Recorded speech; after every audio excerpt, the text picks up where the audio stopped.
nkino zigera kuri zibiri ku munsi w'ejo twabigarutse ko turaba uko resulta zagenze muri match zo gutangura zari zabaye ku munsi wa gatanu no ku munsi wa gatandatu. Uyu munsi mu nkondere duhere mu gisagara ca Bujumbura kuri stade Noir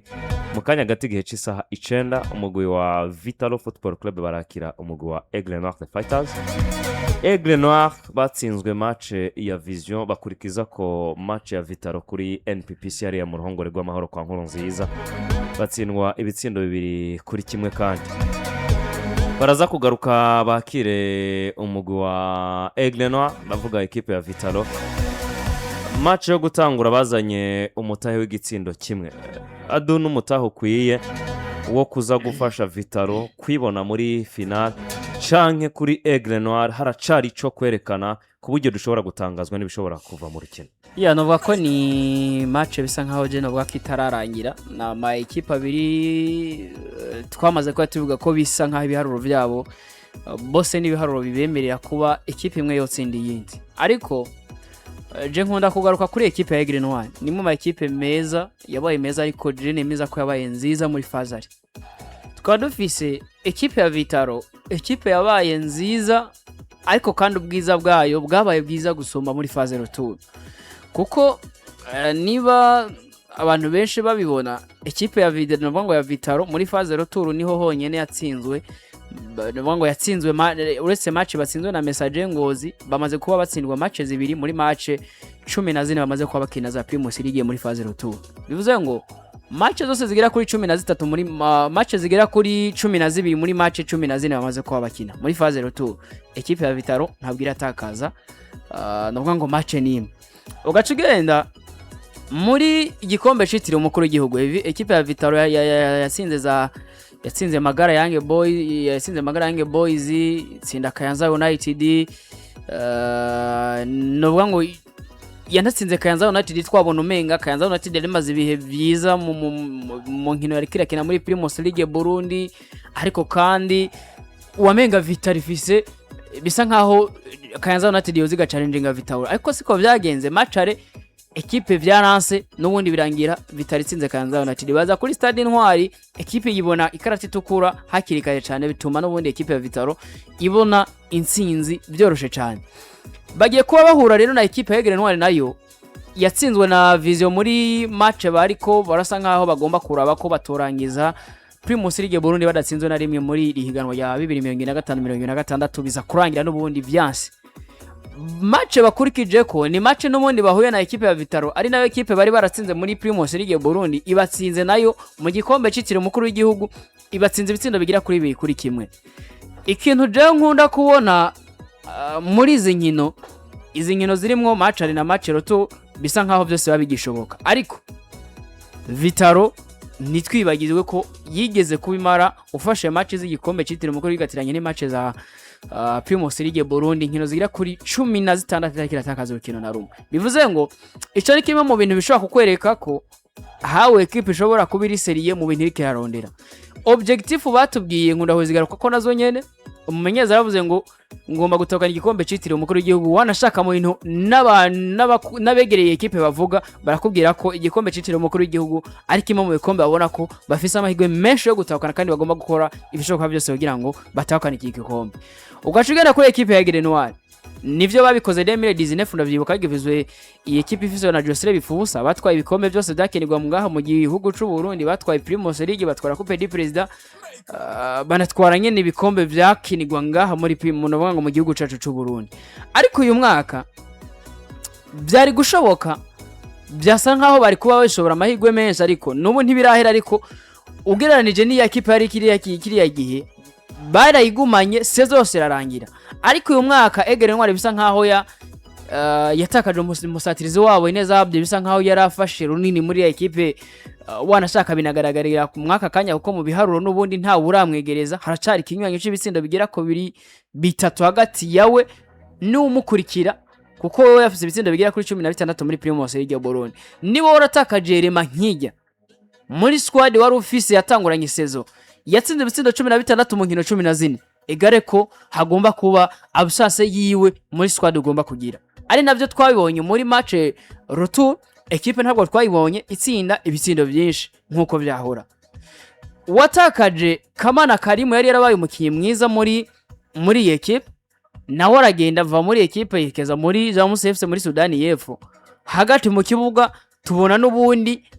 ya stability yo kuvuga ngo ekipe ya Aigle Noir hagati mu kibuga, partnership y'abakinnyi bari hagati mu kibuga, abakinnyi bahari dusanga n'ubundi ugiye ukaraba ari abakinnyi beza n'ibyo mugabo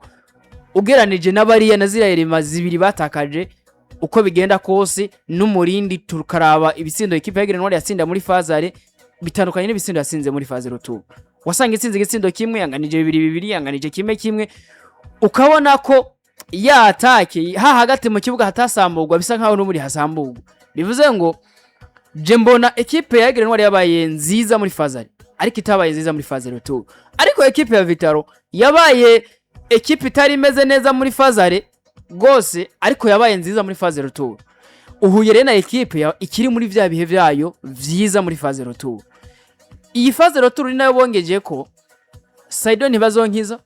yazanye experience muri iyi ekipe. Niho twabonye Rukundo Benjamin aba mwiza, niho twabonye Didier Zokora aba mwiza,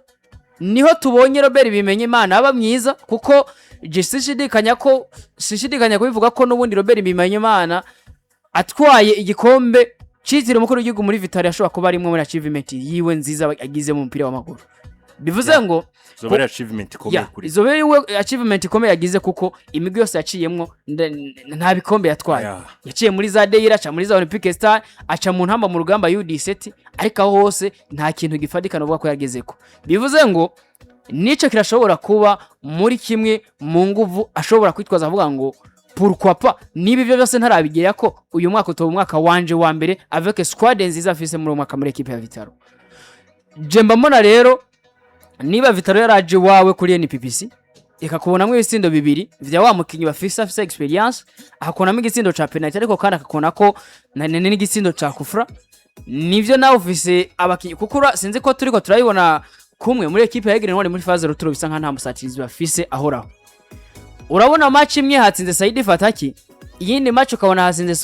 Sosthene, iyindi match ukabona hatsinze cyo itingiye Keve, ariko ukabona ngo ntabwo hariho wa mukinya hora hagomba kubatsinda ibitsinda muri equipe ya Aigle Noir. Bitandukanye na equipe ya Vitaro.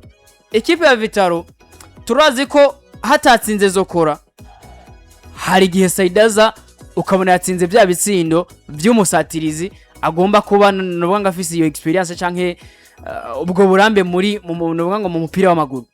Ni na mpamvu rero mvuga ngo remontada sinovuga ngo ntishoboka ko ibitsindo bibiri kuri kimwe ni nko Aigle Noir yoza mu minota nk'itanu ya mbere gatsinda igitsindo ukabona match cihinduka. Ariko jewe nkuko natanguye kubivuga bakiri muri kimwe ca kane gishiri ca nyuma equipe ya Vitaro mbamo ni favori cyane kuba yogera kuri finale igikombe citiro umukuru w'igihugu no kuba yorengana muri kino guhu munsi wanashaka yanatsinze kuko je mbona Aigle Noir nabonye muri fazari ntabwo ari Aigle Noir ndiko ndabona muri fazari to si Aigle iri convaincante cyane muri no miss kuko iyo uravye match zabo bakina ni match ubona uyu munsi bayikinye kuno ujya munsi bazoyikina kuriya ukabona ko Aigle hindagurika bivanye n'urukina ariko nakunze mentalite yabo nivyo namamvuga ye equipe igwana kugeza ku munota wa nyuma kugira ngo irabe yuko yo kwisanga yamaze kugera muri ahantu heza ruta aho iri muri uwo mwanya kuko twabonye kenshi gwanya kino kintu cyo kurangiza novuga sezo badatsinzwe urukino na rumwe nubwo byaje kurangizwa na equipe ya Vision Football Club hanyuma agakurikira ko equipe ya Vitaro Football Club iyi ni match igira gatatu novuga ikurikirana bagiye gukina inyuma yo gutsindwa match zibiri zeruka bakina na equipe ya Vitaro Football Club. Nibaza ko ni motivation kuri equipe bwa mbere na mbere ngo bo baze bagira ico bakoze kugira ngo barabiko bo kwisanga bakuyemo equipe ya Vitaro kuri Stade Noir. N'urukino bategezwa gushama inguvu nyinshi kugira ngo barabiko bo rutsinda kandi ubwo bushobozi barabufise. Igitsindo cinjira habaye erere canke habaye ikosa Vitaro bafise ivyo kurinda barose mu rukino rw'ibanze intanga idasanzwe bagize ishobora no kubafasha mentalema kuba biteguye kugwana ni equipe ya Aigle Noir kandi bigashoboka ko bashobora kuyikura imbere. Kino cambere mbona kihari ku ruhande rwa Vitaro Football Club nuko iyi ekipe ifise icyizere iyibona Saido indani hari ukuntu Saido waba hari ekipe ikamwumva ni ukuvuga hari ukuntu abakinyi bakina bumva Saido ko ari we murideri wabo mu kibuga ni kimwe mu bintu twagira ubwoba cyane mu ntango za sezo Saido acinjira muri club ndetse n'abandi bakinyi bagiye batandukanye bariko barinjira muri championnat Primus League Burundi uravye Cedric Kamisi muri equipe ya Interstar waraba muri Vision uno muhungu yitwa gute muri Vision no mukinyi wo hagati mu kibuga nimero 8 oya afise ibisendo byinshi w'igipara satirizi yanditse amateka ngo mu gihugu cy'u Rwanda Emmanuel Mvuyekure Manu waraba Manu ukuntu yinjiye muri rya club waraba n'abandi bagiye batandukanye ugasanga hari ukuntu bano bakinyi bivanye naho bamaze kugera ashobora kuza utari bwiye ukamunanira kugera yumva yuko yo kwishira hamwe n'abandi bana bakina muri equipe canke ntabatabura bivanye n'urugira babonye ko ariko twagize imana tubona abakinyi binjiye muri championnat bakuze ariko kandi banatahura ikibagarukanye muri championnat Primus League bamwe bumva ko hari ahantu bari bageze batakiri bivanye n'amakipe baciyemo bakeneye kugaruka kuvyura urugero nkuko vyahoze abakinyi benshi twage turabona bacana kugira ngo baruvyure kandi bigakunda baba Enoke Sabo Mukama baba Shasiri Nahimana Usaidini bazonkiza nyene n'abandi benshi bagiye batandukanye bagiye baragaruka ino muri championnat bakagira umuvyuro hanyuma bagasubira iyo bagiye bameze neza cane. Rero muri uwo mugisha na equipe ya Vitaro Football Club yarose umugisha wo kumva wo kuronka mu legend umurideri wa club yumva abana bakinana nawe ariko kandi nabo bana bamwumva. Ibi ndabivuga jewe nisunze ivyo mbonera mu kibuga kuko ivyo no kumva hanze yacu vyo ntaco vyo wabivuze cyane mu gihe mbona ko mu kibuga bifunctiona neza. Saidura muraba muri tele yizungurukira atari ko ari rukanka cyane ngo aje kubafasha kuzibira atari ko ari rukanka cyane ngo abatsindire ivyo bitsindo mu buryo bworoshe buboneka directement ariko waraba akazi ariko arakora mu kibuga ukabona ko numukinya ariko araorganiza equipe yose ukuntu ikina kuva muri defense kugeza mu satirize numukinya ariko aregera umukinya taye umutwe akamubwira ngo simaka ko coach aza kuza kugushikira kukubwira ngo ukosora bino ndabikubwirira mu kibuga kandi ubikosore hanyuma abakinyi nabo navuze ngo kuba bamwumva naco nikindi kintu abakinyi nabo ukabona ko bariko barakora ivyo offside ni bazonkiza ariko arababwira gukora mu kibuga hanyuma ku giti ciwe ni technicien nta wo biharira habe na gato abantu baraho nibo bavuga ngo nta wo bideha sinzi nyene ko umuntu iyo bavuze ikintu ciza ariko nuko nyene nta wo bideha nta wo biharira Saido n'umuteknicien iyo afise ballon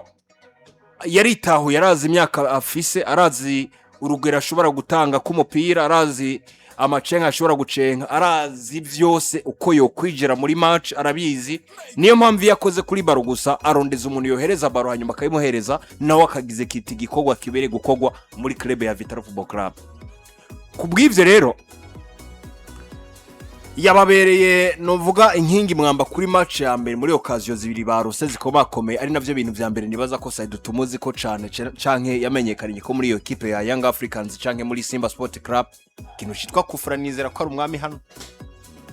haracayoboye ya aronka kufura arayitsinda aronka penalty arayitsinda kandi iryo kosa rya penalty yarikorewe wenyene muri Silva de Reparation vyaje gwa avantage equipe mu rukino ngo gusubiriza Aigle baje barondera ibitsindo bibiri canke n'imiburi kimwe kubusa. Vitaro iri sude ikorera hamwe. Vitaro ifise umukinyi ayorganiza hagati mu kibuga. Vitaro yabatsindishije ikintu kimwe cyo kuja hamwe no kwegerana baka espace zo ku mpande kure Aigle Noir ariko bagatahura ngo nibegera hafi za mu ryacu turaza kugerageza kwigwana ko kandi birashoboka natwe nitwaro nk'izo occasion nke tugerageza kuzivyaza umusaruro